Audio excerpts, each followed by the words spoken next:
बता ना क्या हुआ। मौली, मैं तो पास हो गई लेकिन।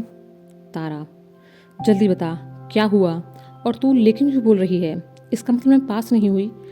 मुझे तो पहले से ही पता था कि मैं पास नहीं हो सकती और ना ही होना चाहती थी, लेकिन इस कबीर ने मेरे सारे फ्यूचर प्लान को ख़राब कर दिया। सोचा था कि मैं मेहनत नहीं करूंगी और क्यों करूं दूसरों के लिए, पर क्या पता था कि कबीर के आने के बाद पेपर पास करना कितना ज़रूरी हो जाएगा। सब कुछ खत्म हो गया मौली। खैर, ख़त्म तो कुछ दिन पहले ही हो गया था, बस खुद को संभालने के लिए वक्त चाहिए था, वह भी मेरे नसीब में नहीं है। मौली ने आगे बढ़ तारा का रिजल्ट उसके हाथ में थमा दिया और बोली, तू अब अपने पापा को फ़ोन कर दे और बता दे कि तू नहीं आ रही है। तारा चौंकी, पर अब वह मौली की तरफ देखने लगी तो वह हंस पड़ी। तू वहाँ जाकर क्या करेगी? तू तो मेरे साथ मेन पेपर की तैयारी करेगी ना। तारा ने अब जल्दी से रिजल्ट चेक किया तो वह भी पास थी। तूने तुम सच में डरा ही दिया था, यह तो चमत्कार हो गया। अब दोनों दोस्त खुशी से गले मिल गईं। मौली, मेरी मान, तू अब मन लगाकर पढ़ाई कर, भूल जा सब कुछ, और कुछ ना सही कम से कम अपने पैरों पर तो खड़ी हो जाएगी। तारा, पता नहीं, मैं बस इस बात से खुश हूँ कि मुझे 2 महीने मिल गए, या फिर उससे ज़्यादा, बाकी आगे देखा जाएगा। मौली, अच्छा सुन, मैं घर जा रही हूँ और रात से पहले आ जाऊँगी, पापा को खुशखबरी सुना दूँ सामने से। तारा, देव कबीर को बता देती। मौली, कबीर की सुबह की ड्यूटी है, देव डॉक्टर के पास जाने की बोल रहा था, घर से आकर रात को बताऊंगी उन्हें। तारा, ठीक है। मौली, वैसे कबीर तेरा भी तो दोस्त है, उसे तू चाहे तो बता सकती है। तारा, नहीं, वह आज भी मुझसे बातें करने में अनकंफर्टेबल महसूस करता है, तो मैं उसे नहीं बताऊंगी। और मौली, अब मैंने उससे दूरियां बढ़ानी शुरू कर दी हैं, जख्म जितनी जल्दी सही हो जाए अच्छा है। मौली, बिल्कुल सही कहा तूने। मौली कुछ देर बाद घर के लिए निकल गई। उसने घर जाकर पापा को रिजल्ट दिखाया तो वह बहुत खुश हुए। जानता था कि तुम जरूर यह कर दिखाओगी, अभी बस 2 कदम और, फिर मेरी बेटी सरकारी बैंक में काम करेगी। मौली ने शाम तक माँ पापा के साथ बैठकर खूब सारी बातें की, फिर उसके बाद वापस पीजी के लिए निकल गई। मौली ने देव को फ़ोन किया पर उसने उठाया नहीं। तारा, तो कबीर को करके देख ले। मौली ने कबीर को फ़ोन किया पर कबीर का फ़ोन लगा नहीं। मौली, यह दोनों से तो बात ही नहीं हो पा रही कि तभी देव का फ़ोन आया। मौली ने जब फ़ोन उठाया तो दूसरी तरफ से कबीर बोला, हाँ मौली बोलो। कबीर की आवाज़ सुनकर तारा को सुकून सा मिल गया। मौली गुस्से में, कहाँ हो तुम दोनों, फ़ोन नहीं उठा रहे? कबीर, अरे मैं देव के पैर का चेकअप करवाने के लिए डॉक्टर के पास आया हूँ, मेरे फ़ोन में नेटवर्क नहीं है। मौली, ठीक है, फिर मैं रात में बात करूँगी। कबीर, सब ठीक है ना? मौली, हाँ बिल्कुल ठीक है। वैसे डॉक्टर ने क्या कहा? कबीर, यही कि 2 दिन में ठीक हो जाएगा। मौली खुश हो गई, सच्ची?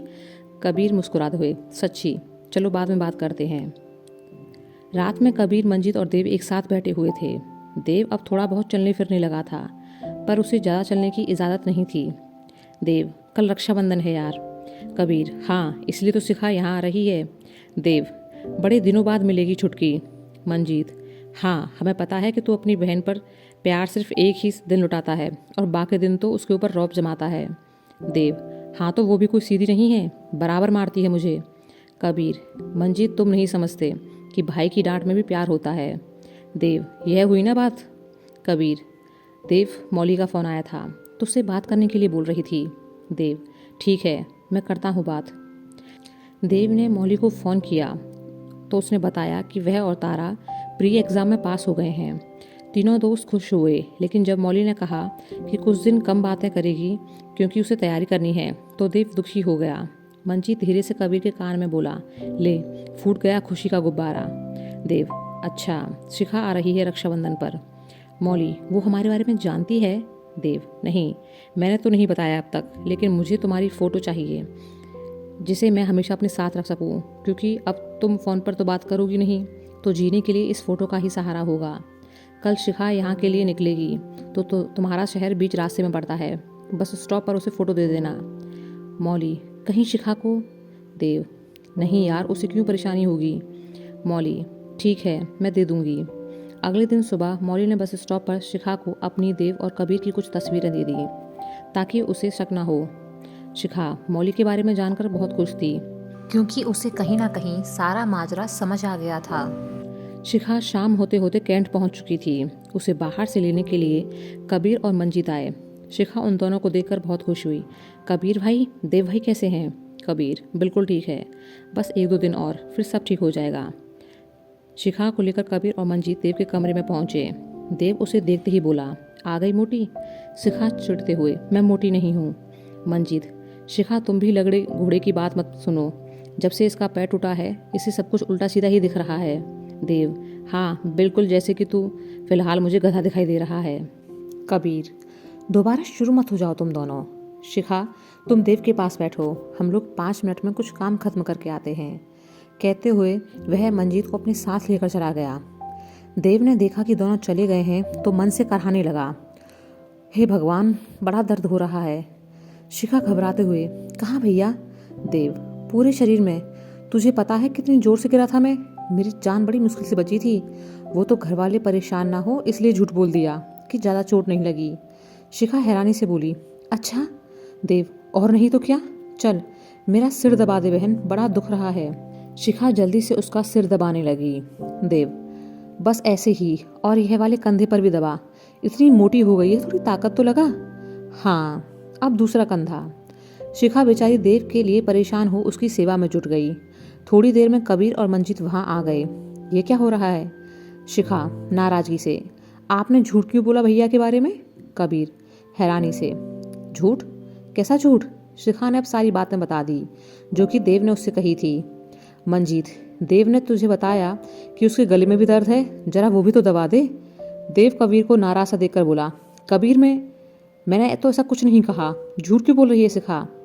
शिखा हैरानी से देव को देखने लगी। कबीर, शर्म नहीं आती रक्षाबंधन वाले दिन बहन को तंग कर रहा है? शिखा देव के बाल पकड़कर खींचने लगी, झूठे मक्कार, मुझसे सेवा करवा रहा था, अभी मैं चकाती हूँ। ठीक है, आज तुम्हें सबसे आखिर में राखी बांधूंगी। कबीर और मंजीत यह देख हंसने लगे। देव ने शिखा को खुद से दूर किया। पागल हो गई है क्या? सारे बाल आज ही नोच लेगी। जब मेरी शादी होगी तो तेरी सहेलियां तेरा मजाक उड़ाएंगी कि तेरा भाई गंजा है, तब तुझे खुशी होगी। मंजीत, बस कर नौटंकी, पहले राखी बंधवाते हैं। शिखा ने सबसे पहले कबीर को राखी बांधी। आप मेरे सबसे प्यारे और स्वीट भाई हो। दोनों भाई बहन अब बड़े प्यार से गले मिले। देव, कुछ ज़्यादा ही हो रहा है। शिखा, शट अप। अब उसने मंजीत को राखी बांधी। आप मेरे एकदम बिंदास और मज़ेदार भाई हो। शिखा देव की तरफ मुंह बनाते हुए राखी बांध कर बोली, और तुम कड़वे करेले। देव, हाँ बोल ले। कबीर को स्वीट बोला चलेगा, लेकिन इस छछुंदर को अगर स्वीट बोला होता तो आज ही अपना रिश्ता खत्म हो जाता। सभी अब हंसने लगे। उस रात शिखा के वहीं रहने का बंदोबस्त कर दिया गया। चारों ने मिलकर रात भर गप्पें लड़ाई। शिखा को गिफ्ट देने के बाद शिखा ने मौली के भेजे फोटोज और घर से लाया सामान उन्हें दे दिया। अगले दिन कबीर और मंजीत शिखा को बस में बैठाने गए। शिखा, कबीर भैया, आज आपसे दूसरी बार मुलाकात हुई है, पर ऐसा लगता है कि जैसे कब से जानती हूँ। देव भैया जब भी फ़ोन पर बात करते हैं ना तो हमेशा आपकी ही तारीफ करते रहते हैं। थैंक यू उनका ख्याल रखने के लिए। और मंजीत भैया, आप ऐसे ही उन्हें तंग करके मेरा बदला लिया करो। शिखा के जाने के बाद दोनों दोस्त वापस लौट गए। मंजीत, सच यार, बहनें किस्मत वालों को ही मिलती हैं। देव, हाँ, और तुम्हारी किस्मत में बहन भगवान ने नहीं, मैंने दी है। कबीर और मंजीत एक साथ बोले, हाँ हाँ पता है हमें। 2 दिन हो चुके थे। देव रेस्ट की वजह से बेड पर ही रहता था। उसके पैर को चेक कर डॉक्टर ने 2 दिन और बढ़ा दिए थे।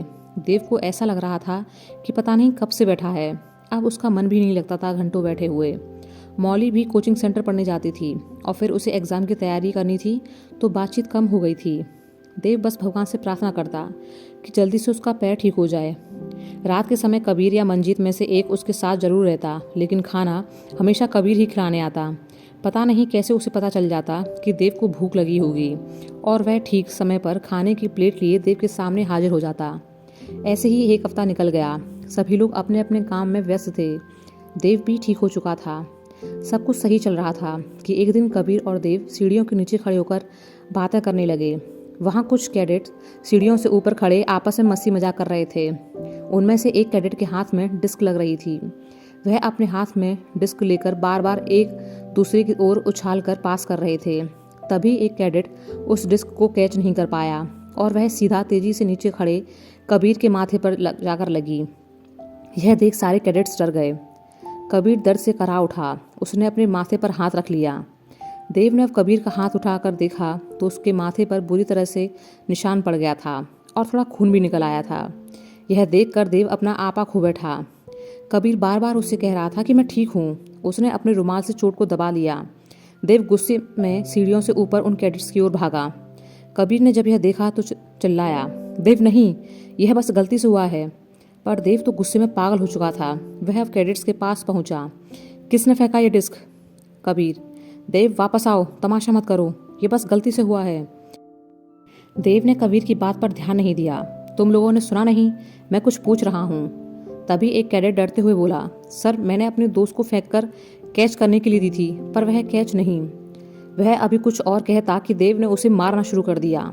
यह देख सब हैरान रह गए। कबीर को तो समझ ही नहीं आया कि हुआ क्या। उसे जरा भी उम्मीद नहीं थी कि देव इस तरह कैडेट पर हाथ उठा देगा। वह जल्दी से सीढ़ियों के ऊपर की ओर भागा। बाकी सभी कैडेट्स पीछे हट गए। वह कैडेट बार बार देव से माफी मांग रहा था, लेकिन देव गुस्से में चिल्ला रहा था, तेरी हिम्मत कैसे हुई मेरे दोस्त को चोट पहुंचाने की, उसे दर्द देने की। कबीर ने फटाफट से आकर देव को उस कैडेट से अलग कर दिया, पर देव के सिर पर तो इसे खून सवार था।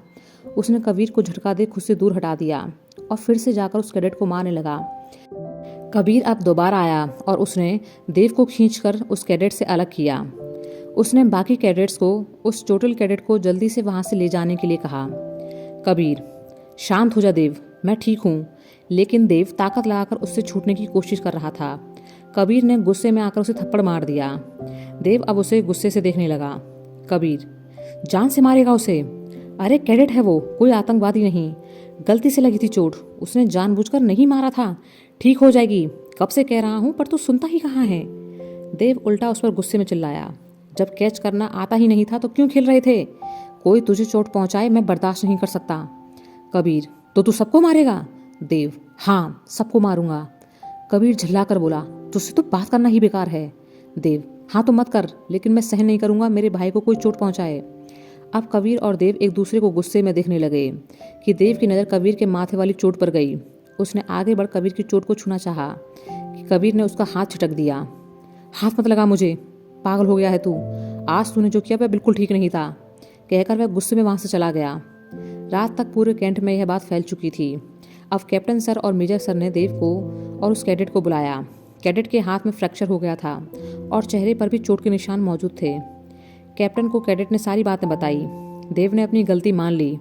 कैडेट ने उन्हें बताया कि उस वक्त लेफ्टिनेंट कबीर भी वहाँ मौजूद थे और उन्होंने ही उसे बचाया। कबीर को वहाँ बुलाया गया। कबीर और देव आमने सामने खड़े थे। देव चुपचाप सा खड़ा था। उसने देखा कि कबीर उसकी ओर देख भी नहीं रहा है। कैप्टन, लेफ्टिनेंट कबीर, आपको कुछ कहना है? कबीर ने उन्हें सारी बातें सुना दी। मेजर, तो इसका मतलब गलती देव की ज़्यादा थी, इसमें इतना बड़ा हंगामा करने की क्या ज़रूरत थी? इसकी सज़ा सख्त होनी चाहिए और लापरवाही के लिए कैडेट को भी सज़ा होगी। कबीर, माफ़ी चाहता हूँ सर, गलती देव की थी, पर वह बस एक एक्शन का रिएक्शन था जो कि जल्दबाजी में और भावना में बहकर किया गया। यह उसने पहले से तय नहीं किया हुआ था। देव का पिछला रिकॉर्ड काफ़ी अच्छा है और बिहेवियर भी। प्लीज़ सर, उसकी इन सारी बातों को ध्यान में रखकर ही उसकी सज़ा तय की जाए, इसे एक मौका दिया जाए। मेरी आपसे यह रिक्वेस्ट है, प्लीज़। कैप्टन और मेजर ने देव और कबीर को कैबिन से बाहर भेज दिया और देव की सज़ा पर डिस्कशन करने लगे। मंजीत बाहर पहले से ही खड़ा था। उसने देव को बाहर आते ही उसे गले से लगा लिया। ये क्या कर दिया तूने? देव कबीर की ओर देखे जा रहा था, पर कबीर उसकी तरफ मुंह फेर कर खड़ा था। उसकी इस बेरुखी को देख मंजीत और देव हैरान से थे। मंजीत आगे बढ़कर कबीर के पास गया और बोला, देव से बात क्यों नहीं कर रहा तू? कबीर गुस्से में बोला, क्या बात करूं और क्यों करूं? तूने देखा इसे कि किस तरह मार रहा था उस कैडेट को? अगर उसे कुछ हो जाता तो? हाथ में फ्रैक्चर हुआ है उसके। मैंने इसे रोका भी, लेकिन यह नहीं माना। आखिर गलती क्या थी उसकी? जो भी हुआ अनजाने में हुआ। आज मेरे लिए इसने उस कैडेट को इतनी बुरी तरह से मारा, कल को यह किसी की जान भी ले लेगा। इतना इनसेंसिटिव बिहेवियर, लेफ्टिनेंट होकर सुरक्षा पुंडों जैसी हरकतें। अभी अंदर इसकी सजा तय की जा रही है, पता नहीं क्या करेंगे इसका। मुझे तो विश्वास नहीं होता कि इसने ऐसा किया है। ऐसी लापरवाही कैसे?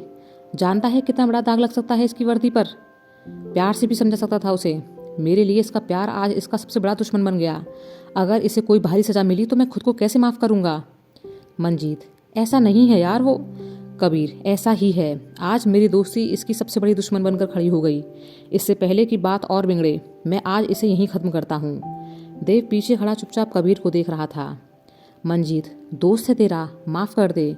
कबीर, बिल्कुल नहीं, मेरे लिए आज यह इस हद तक गुजर गया, कल को किसी को मार भी देगा। मैं इसकी बर्बादी का कारण नहीं बन सकता। इसका फ्यूचर मेरी वजह से ख़राब हो तो मैं सहन नहीं कर पाऊंगा, इसलिए मेरा इससे अलग रहना ही बेहतर है। अब तीनों ही दोस्तों की आंखें नम हो चली थीं। थोड़ी देर में देव, कबीर और कैडेट को अंदर कैबिन में बुलाया गया। देव बिल्कुल शांत सा खड़ा कबीर की ओर देखे जा रहा था। उसे बस अपने भाई की चिंता थी कि उसे कैसे मनाए। आज पहली बार कबीर उससे इतना नाराज़ था कि उसी तरफ देख भी नहीं रहा था। इधर कबीर की जान हलक में अटकी पड़ी थी कि पता नहीं क्या सज़ा मिलेगी। कबीर अंदर कैबिन में और बाहर मंजीत मन ही मन भगवान से प्रार्थना कर रहे थे कि प्लीज़ कोई सख्त सज़ा ना हो। अब तीनों दोस्तों के दिल अंदर ही अंदर धड़क रहे थे। कैप्टन, तो फिर अपनी सज़ा सुनने के लिए तैयार हो जाओ देव। तुम्हारी सज़ा ये है कि